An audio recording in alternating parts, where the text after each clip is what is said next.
Before I open the floor to questions, I'm going to ask the panelists if they have any questions they would like to ask one another.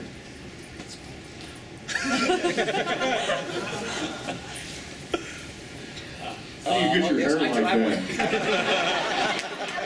I was going to say, do you have any questions you want to ask the audience? But Taylor, did you have anything to do with Top Shot when they did that cannon shoot-off? No. You mean with the little Hotchkiss scene? Yeah. Those are great fun guns. They really are. I got to play with some of those on the old movie Rough Riders. Anybody see that one with Tom Berenger about pig? Those are fun. No, I don't have anything that small anymore. For those of you watching at home, they're not small. Well, the Hotchkiss is, I've got a 3-inch ordnance rifle that shoots a 10-pound bullet, and we never mind. Perfectly legal. Can you tell you're in the military now?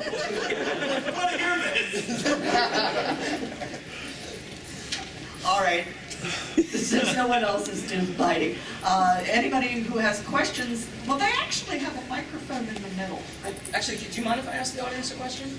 Does anyone mind if Myke asks you a question? I know. We've got at least one other vet in the room. This is my buddy Ted Arthur, who's standing against the back wall. Yeah, I'm calling him out.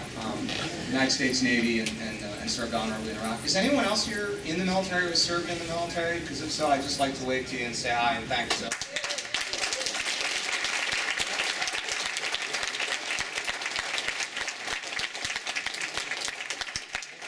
Before we do move on to the questions, I do this at every panel, so forgive me for doing it. I mean, the military, like your lump, is a tremendous force for good in the world. And I see a lot of young people in the room, and I would ask you if you would consider to stand with me and at least consider a reserve commitment. And you got 5 services to choose from. The Coast Guard is the best. And when folks are by the You're going to take that sitting down, John. if you've ever said to yourself, they don't take nerds. So, thanks. And if you serve successfully, you have a glamour career as an author waiting for you afterwards. It was issued to me, so. Yeah. Actually, one of the other officers on my wardroom on my first ship, Dave Smith, subsequently became an author as well. He writes a series like Sixth Fleet. Oh, David Allen So- Sanders? No, That's just David Dave Smith. Smith. Yeah. Okay. Not genre, it's straight military, right? Yeah. I know the name. I don't know if you absolutely have to use the microphone in the middle. I could just try to call on people, but if people, yes, We prefer that people line up. they prefer you to line up and use the microphone in the middle. So anybody who wants to question it, Have a position of attention. Bellowing is not allowed. yeah. Why? He's got an enemy too.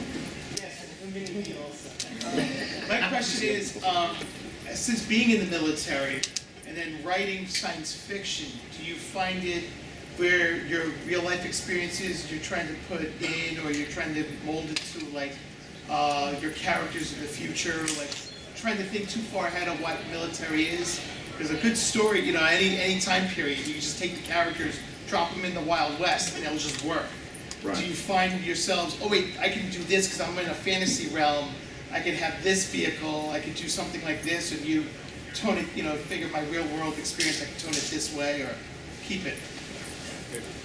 I probably have the easiest at that because I was the most briefly involved. Now, my daughter, that's another story. But anyway, the characters in my story literally are people of their time. They could be anybody. And they are from, and so they're pretty weird.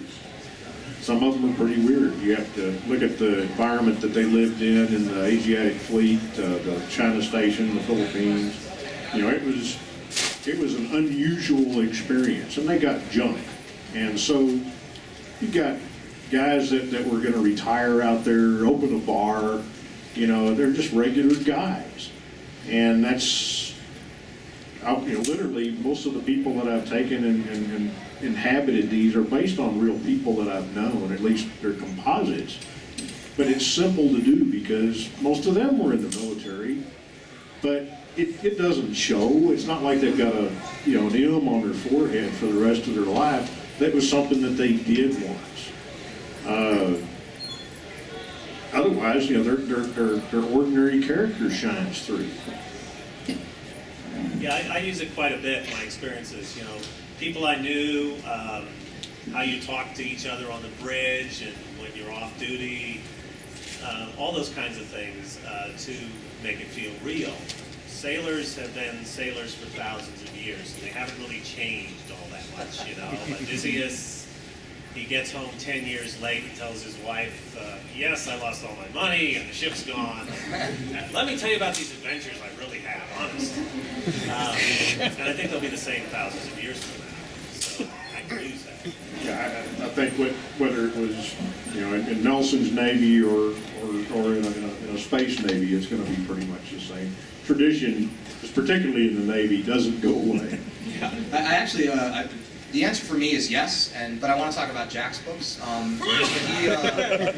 When you read, at least in the first two, there are some great scenes of officers bickering about a particular issue, and personalities getting in the way of command structure or something. And I'm telling you, as a company grade officer who has had to sit at a table with field grades and shut his mouth, that is it, and it is nailed. And if officers were bickering on a ship in space in the far future, that is exactly what it would sound like. But I mean, it's exactly right, and that's where real military experience shines through. It's one of the things I love about The Lost Fleet, is that you deal with the military a lot in science fiction and fantasy, and it's some guy who's never been in the military, doesn't know anyone in the military's impression of the military.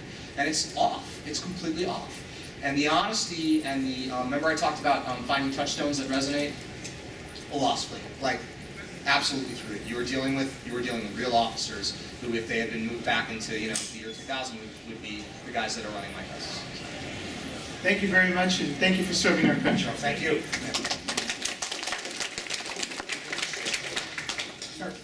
Hey, I'd like to ask how you balance the jargon and the technicalities of military equipment and technology with just not it reading like a tech manual on how a plasma blaster works. Good question.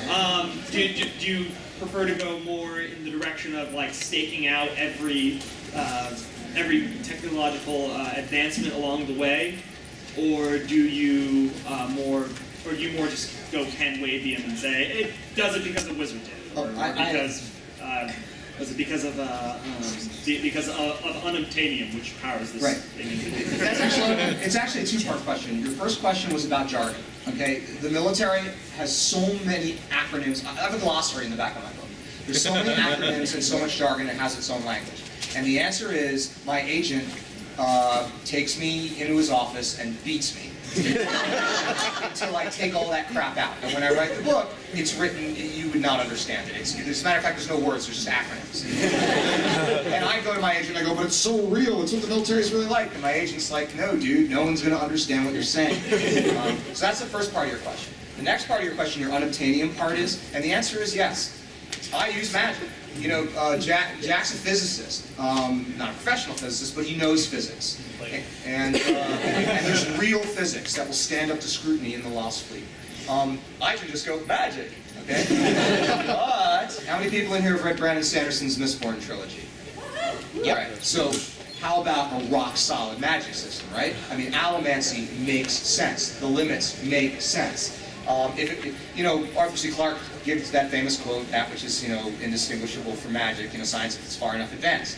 And that's what Brandon Sanderson does in that, in his magic system. So yes, I try to make sure that my magic system makes sense. Yeah, I try to avoid the jargon and the acronyms, or if I have to use one, I explain what it means the first time, because I do want it to be accessible to everybody, so to get the feel without using the specific language. You said you don't use many obscenities. If you use the specific language of the military, every other word would start with FRS.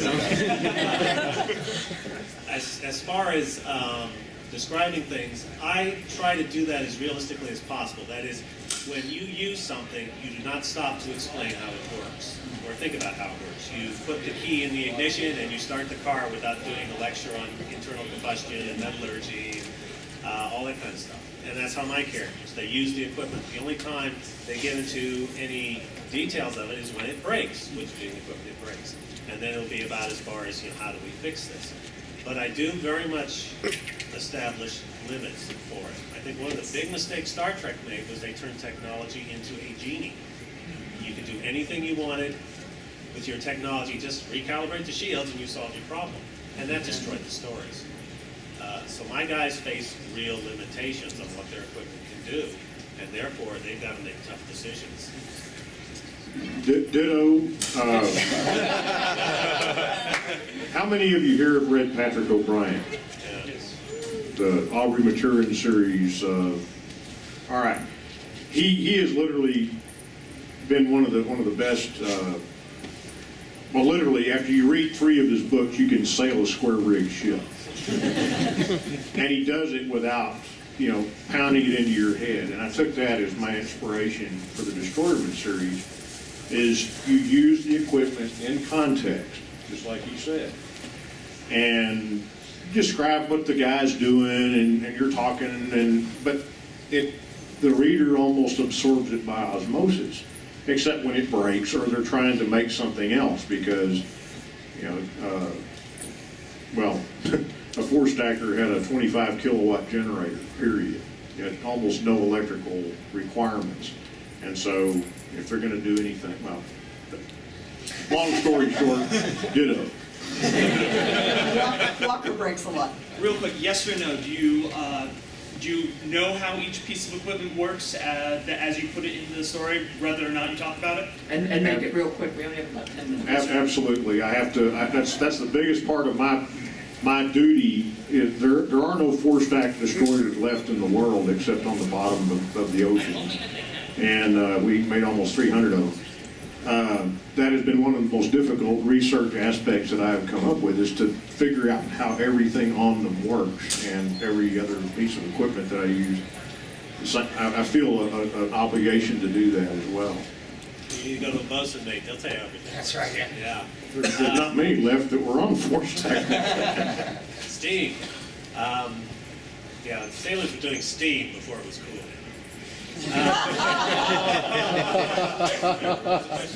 Oh, do you know how Oh, do I know? Roughly, I do. Like I say, I establish parameters. But like one person sent me an email, they said, how does your artificial gravity system work? And I'm thinking, well, if I knew that, I'd be a very wealthy person. So I don't really even get into that because I don't have to in the course of the story. It's just there. Thank you. Sir. Sorry. Oh, yeah.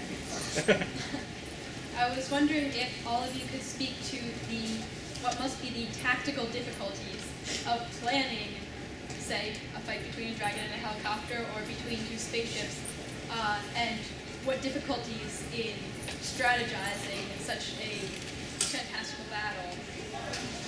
Oh man, that could be a whole panel. Read my book.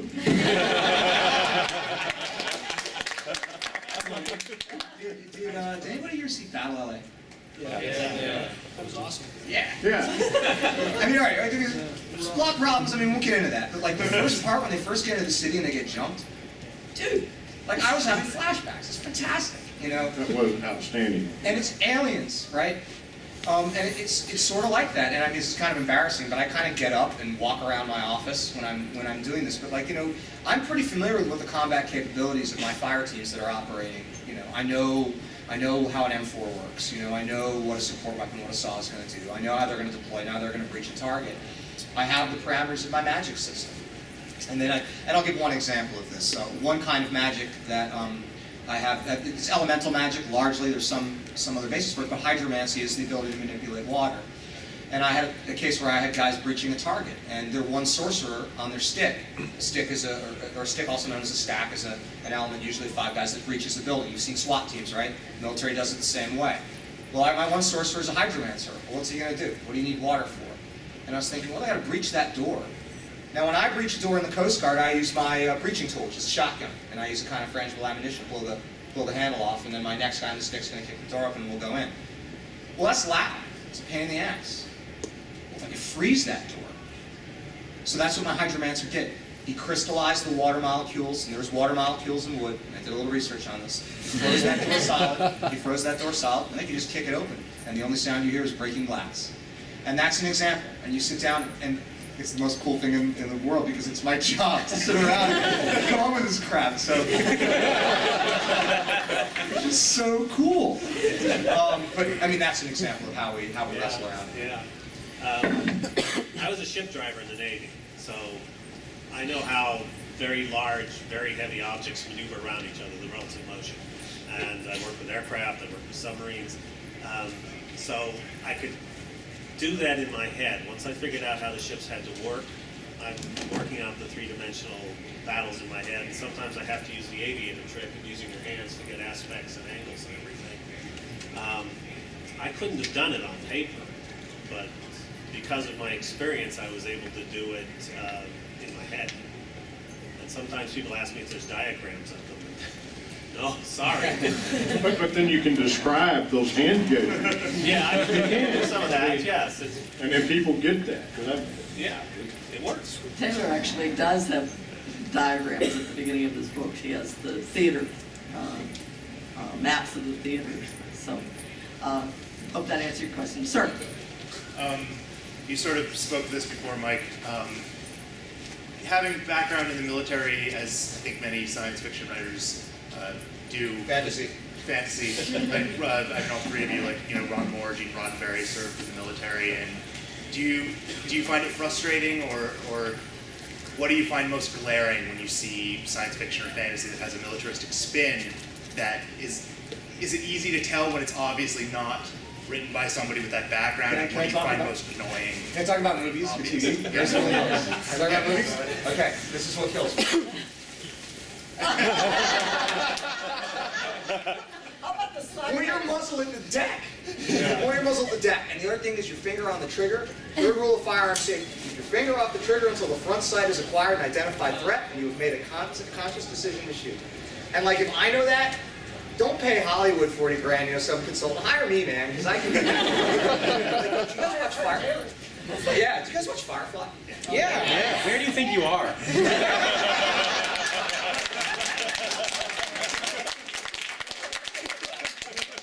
I'm going to stop talking now. What drives me nuts is things like the command relationships, where the junior officers, the captain knows everything, and even the enlisted specialists have to go to the captain to figure out what to do next. Wrong.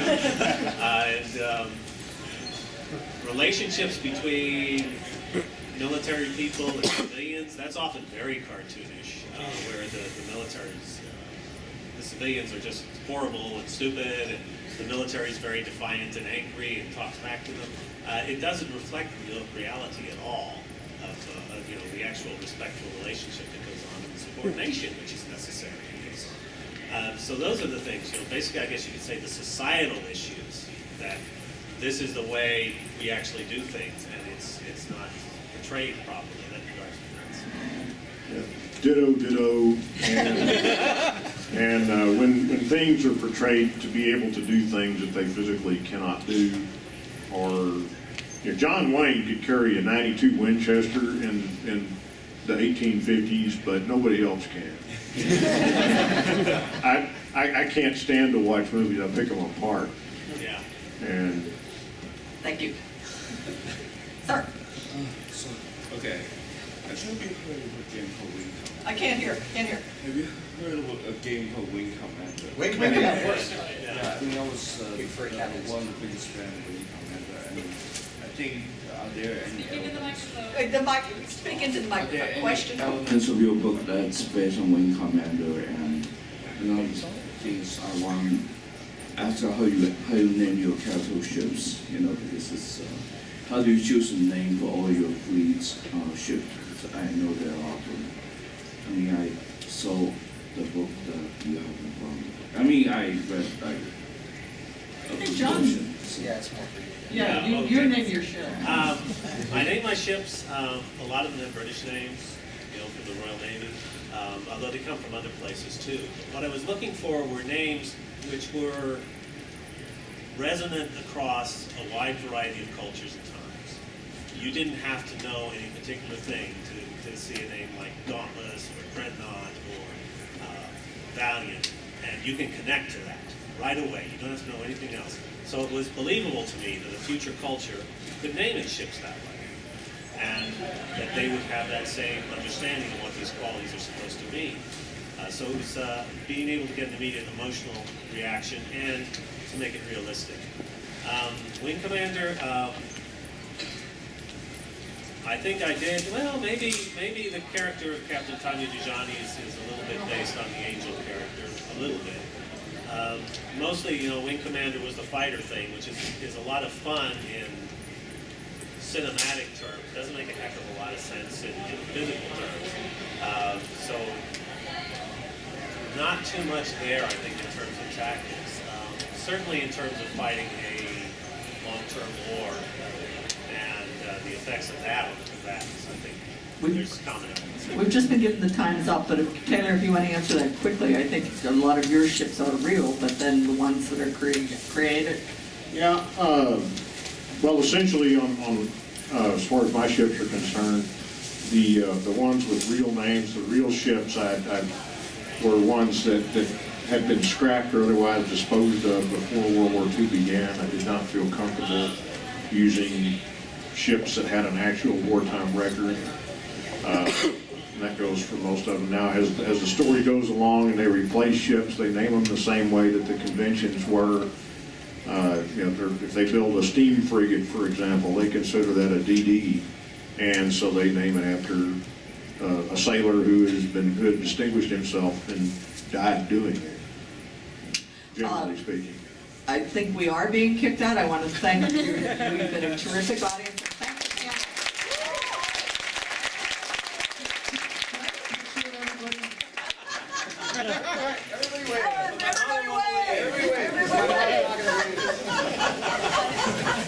You guys rock. Thank you.